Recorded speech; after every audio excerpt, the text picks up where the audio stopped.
ఈ ప్రాంతంలో జరుగుతా ఉన్న అన్యాయాన్ని మీడియా సమక్షం ద్వారా రాష్ట్ర ప్రజలందరి దృష్టికి కూడా తీసుకొని పోయే ప్రయత్నం చేస్తూ ఉన్నాం. ఈరోజు నిజంగా రాష్ట్రంలో జరుగుతూ ఉన్న అన్యాయాలను నిజంగా ఎంత ఘోరంగా జరుగుతూ ఉన్నాయి అని అనడానికి ఈరోజు ఈ ఫిషింగ్ హార్బర్ అన్నది నిజంగా ఇంకొక ఉదాహరణ. ఈ జువ్వలదిన్న ఫిషింగ్ హార్బర్ ఈ హార్బరే కాదు, రాష్ట్రంలో ఏకంగా వైఎస్ఆర్సీపీ ప్రభుత్వం ఉండగా, మన ప్రభుత్వం ఉండగా ఏకంగా ఈ రాష్ట్రంలో ఇంతకు ముందు లేని విధంగా ఇంతకు ముందు ఎప్పుడు జబర్లు రావాలి, ఆ ఫిషింగ్ హార్బర్ల ద్వారా వాళ్ళ జీవన ప్రమాణాలు మెరుగుపడాలి అని చెప్పి వాళ్ళ కోసం ఎక్స్క్లూజివ్గా ఏకంగా 10 ఫిషింగ్ హార్బర్లు, 6 ఫిష్ ల్యాండింగ్ సెంటర్లు రాష్ట్ర వ్యాప్తంగా ప్లాన్ చేయడం జరిగింది. దాదాపుగా 16,000 కోట్ల రూపాయలతో 4 పోర్ట్లు, దాదాపుగా 3,800 కోట్ల రూపాయలతో 10 ఫిషింగ్ హార్బర్లు, దాదాపుగా 150 కోట్ల రూపాయలతో 6 ఫిష్ ల్యాండింగ్ సెంటర్లు, దాదాపుగా 20,000 కోట్ల రూపాయల పెట్టుబడులతో వీటికి అన్నింటికీ కూడా శ్రీకారం చుట్టాము. గతంలో వైఎస్ఆర్సీపీ ప్రభుత్వంలో మన హయాంలో ఈ 20,000 కోట్లే కాదు, ఈ 20,000 కోట్లకు అదనంగా మరో 6,000 కోట్ల రూపాయలతో మొత్తంగా 26,000 కోట్ల రూపాయలతో పోర్ట్లకు సంబంధించిన ఎక్స్పాన్షన్ కూడా ప్లానింగ్లోకి భాగమైంది. దేవుడి దయతో మన ప్రభుత్వ హయాంలోనే ఇవన్నీ కూడా అడుగులు వేగంగా ముందుకు పడతా ఉన్నప్పుడు ఆశ్చర్యం కలిగించే విషయం ఏమిటో తెలుసా? పోర్టులకు సంబంధించి ఇదే పెద్ద మనిషి నేను చంద్రబాబు నాయుడు గారిని ఇక్కడ గట్టిగా నిలదీస్తూ అడుగుతా ఉన్నా.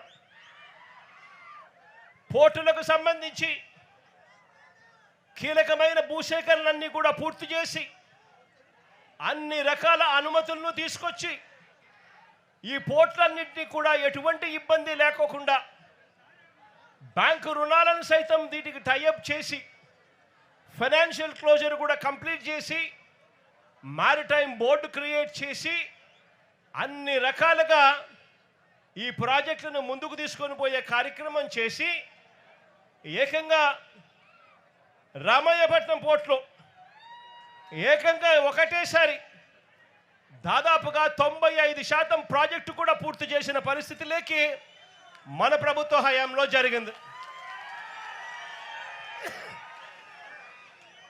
శ్రీకాకుళంలోని మూలపేట పోర్టులో ఈ కీలకమైన భూసేకరణలు, అన్ని రకాల అనుమతులు, ఫైనాన్షియల్ టైఅప్లు ఇవన్నీ కూడా పూర్తి చేసుకొని ప్రాజెక్టు కూడా దాదాపుగా 35% పనులు కూడా వేగంగా పరిగెత్తించగలిగినాం.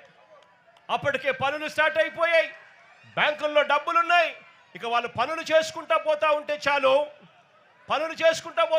చాలు ప్రాజెక్టుకి ఎటువంటి అభ్యంతరాలు అవాంతరాలు లేకుండా ప్రాజెక్టు పూర్తవుతుంది. ఆ స్టేజ్లోకి తీసుకొచ్చాం. మచిలీపట్నంలో కూడా పూర్తిగా భూసేకరణలన్నీ పూర్తి చేసి అన్ని అనుమతులు తీసుకొని వచ్చి బ్యాంకులతో టైఅప్ చేసి లోన్లన్నీ శాంక్షన్ చేయించి మారిటైమ్ బోర్డు ద్వారా పూర్తిగా పనులు కూడా చేసి దాంట్లో కూడా దాదాపుగా 35% పనులు కూడా మన ప్రభుత్వ హయాంలోనే అప్పటికే మొదలయ్యాయి. కాకినాడ వద్ద ఇంకొక ప్రైవేట్ పోర్టు కూడా వేగంగా పనులు చేయడం కూడా మొదలెట్టింది. నేను అడుగుతా ఉన్నాను, ఆ 4 పోర్ట్లకు సంబంధించి సరే ప్రైవేట్ పోర్ట్ పక్కన పెడితే ఆ మిగిలిన 3 పోర్ట్లు, గవర్నమెంట్ రంగంలో ఉన్న 3 పోర్ట్లు ఇప్పటికే 2 సంవత్సరాలు అయిపోతా ఉంది. ఎందుకు ఆ ప్రాజెక్టులలో పనులు జరగడం లేదు అని చెప్పి చంద్రబాబు నాయుడు గారిని గట్టిగా నిలదీస్తూ అడుగుతా ఉన్నాను.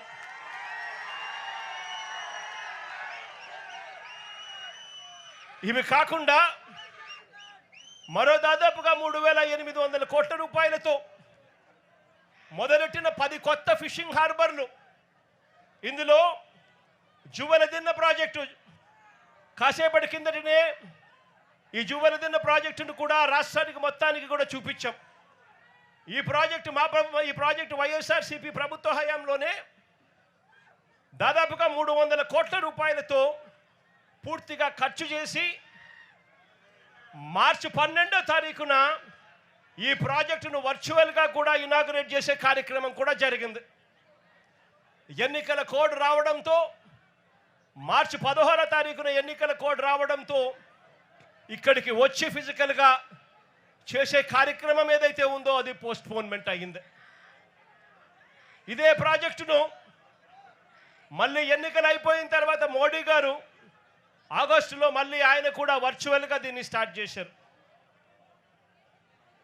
ఇదే జువెలదిన్న ప్రాజెక్టు అన్ని రకాలుగా పూర్తయిపోయిన ఈ ప్రాజెక్టు ఇక్కడే ఈ ప్రాజెక్టులో మత్స్యకారులందరికీ కూడా ఎక్స్క్లూజివ్లీ ఫిషింగ్ హార్బర్ ఏర్పాటు చేసిన ఈ ప్రాజెక్టు మన కళ్ళ ఎదుటే కనిపిస్తుంది. పక్కనే బాపట్ల జిల్లాలో నిజాంపట్నం ఫిషింగ్ హార్బర్, అందులో 62% పనులు ఇప్పటికే పూర్తయ్యాయి మా ప్రభుత్వ హయాంలోనే. కృష్ణా జిల్లాలోని మచిలీపట్నం హార్బర్ను అక్కడ దాదాపుగా 57% పనులు పూర్తయ్యాయి మన ప్రభుత్వ హయాంలోనే. కాకినాడ జిల్లా ఉప్పాడలో మరో ఫిషింగ్ హార్బరు మన ప్రభుత్వ హయాంలోనే 56% పనులు పూర్తయ్యాయి. ఈ 4 ఫిషింగ్ హార్బర్లు యుద్ధ ప్రాతిపదికన అడుగులు వేగంగా ముందుకు పడతా ఉన్న పరిస్థితులు. మరోవైపున ఫేజ్ 2 కింద, రెండో ఫేజ్ కింద శ్రీకాకుళం జిల్లాలో బుడగట్లపాలెం, మంచినీళ్ళపేట ఈ 2 ఫిషింగ్ పోర్ట్లను శ్రీకారం చుట్టాము. అనకాపల్లి జిల్లాలో పూడిమడక కూడా శ్రీకారం చుట్టాము. పశ్చిమ గోదావరి జిల్లాలో బయ్యపు తిప్ప దగ్గర మరో ఫిషింగ్ హార్బర్కు శ్రీకారం చుట్టాము. బాపట్ల జిల్లాలో వాడరేవుకు మరో ఫిషింగ్ హార్బర్కు శ్రీకారం చుట్టాము. ప్రకాశం జిల్లాలో కొత్తపట్నంలో మరో ఫిషింగ్ హార్బర్కు కూడా శ్రీకారం చుట్టాం. ఇవి ఫేజ్ 2 కింద ఈ ప్రాజెక్టులన్నీ కూడా ఫిషింగ్ హార్బర్లన్నీ కూడా తయారయ్యేందుకు రంగం సిద్ధం చేశాం. ఇవి కాకుండా దాదాపుగా 150 కోట్ల రూపాయలతో ఫిష్ ల్యాండింగ్ సెంటర్లు విశాఖపట్నం జిల్లాలో భీమిలిలోను, విజయనగరం జిల్లాలో చింతపల్లిలోను, అనకాపల్లి జిల్లాలో రామయ్యపేటలోను, రాజులపేటలోను, దొండవాకలోను, తిరుపతి జిల్లాలో రాయదరువులోను, కాకినాడ జిల్లాలో ఉప్పల్లంకలోను ఈ ఫిష్ ల్యాండింగ్ సెంటర్లన్నీ కూడా చర్యలు తీసుకున్నాం. నేను అడుగుతా ఉన్నా, రాష్ట్ర వ్యాప్తంగా ప్రతి 50 కిలోమీటర్లకు ఒక పోర్టు, ఆ పోర్ట్లతో పాటు ఒక ఫిష్ ల్యాండింగ్ సెంటర్లు, ఫిషింగ్ హార్బర్లు ఇవన్నీ కూడా ప్రతి 50 కిలోమీటర్లకు ఒకటి తీసుకొచ్చి బ్లూ ఎకానమీని, మత్స్యకారులకు మేలు జరిగించే విధంగా ఎకానమీని బిల్డ్ చేసే కార్యక్రమానికి శ్రీకారం చుట్టాం.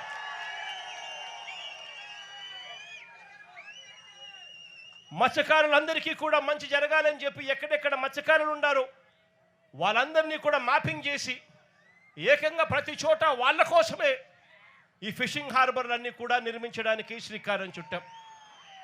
నేను అడుగుతా ఉన్నాను, ఇదే చంద్రబాబు నాయుడు గారిని గట్టిగా నిలదీస్తూ అడుగుతా ఉన్నాను, అయ్యా చంద్రబాబు నాయుడు గారు నువ్వు ఏ రోజు కూడా ఈ మాదిరిగా మత్స్యకారుల గురించి కానీ రాష్ట్రం గురించి కానీ ఏ రోజు ఆలోచన చేయలేదు. ఈ మాదిరిగా పోర్టులు కట్టాలని కానీ, ఈ మాదిరిగా మత్స్యకారులకు మేలు చేస్తూ ఫిషింగ్ హార్బర్లు కట్టాలని కానీ, ఫిష్ ల్యాండింగ్ సెంటర్లు కట్టాలని చెప్పి కానీ ఏ రోజు నువ్వు ఆలోచన చేయలేదు. ఏ రోజు వాళ్ళకు మంచి జరిగించే కార్యక్రమం చేయలేదు. చివరకు నువ్వు ఎలాగూ చేయలేకపోతివి, కనీసం జగన్ చేసిన పని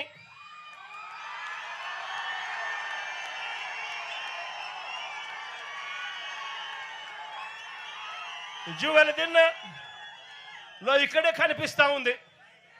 ఆశ్చర్యం ఏమిటో తెలుసా, ఈ జువెలదిన్న ప్రాజెక్టు తయారైపోయి 2 సంవత్సరాలు అయిపోతూ ఉంది. ఈ 2 సంవత్సరాలలో నేను మార్చి 12వ తారీఖున 2024లో జాతికి అంకితం చేస్తే ప్రధానమంత్రి మోడీ గారు ఇదే ప్రాజెక్టును మళ్ళీ ఆగస్టు 2024లోనే జాతికి అంకితం చేశారు.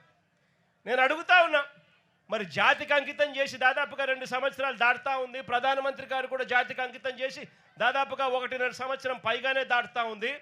మరి ఎందుకు ఈ ఫిషింగ్ హార్బర్ ప్రణాళిక చేయడం జరిగింది? ఇది ఫిషింగ్ హార్బర్ ప్రణాళిక చేయడం జరిగింది.